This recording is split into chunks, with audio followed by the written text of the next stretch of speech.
girl could catch me fucking her best friend on a bed, and I could convince her with true conviction that it wasn't my fault. See, he lies to your face even when he's caught, because if he can tell you it enough and bait you into enough arguments and conflict with yourself, to the point where you may allude to yourself being the problem, you may get to a point where you become invested enough to actually settle. We hear a lot of why does he continue to lie even when he's been caught? But it's literally just to make you feel crazy enough to ask questions in the first place. Otherwise, he would have never put himself in a position to initiate anything or court you. Which is why the laundry list of things that fall within the confines of cheating and lying will always be justified when it's applied to him and his close friends that he cares about more.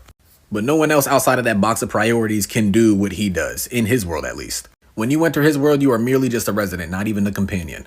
And the residents need to conform. He can't allow somebody that he wants for all of the wrong reasons to hold him accountable for his flawed logic. No, because then everything falls to pieces in his mind.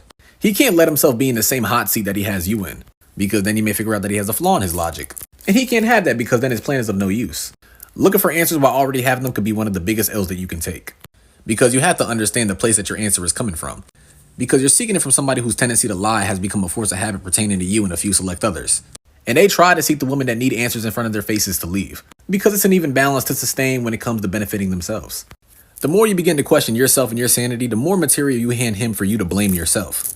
That's the whole goal. He knows he's getting caught eventually. But making sure that he's the first to know something that he's already aware of that he partakes in is very counterproductive.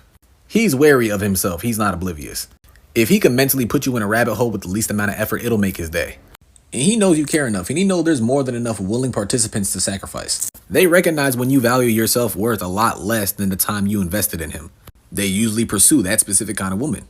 He knows that you're going to look towards the past. You're going to look for something to latch onto. You're going to look back at a moment in time and see a silver lining, and that John's going to pull you back.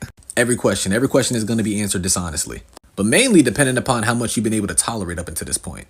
In many cases, if he knows that you're further gone than he is and you're attached, he has no problem unloading the truth on you, because where are you going to go?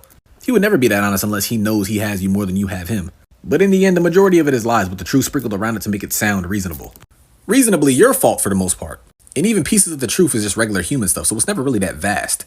You ever wonder how the problem magically shifted to you and you were blamed for something that you did 6 months ago?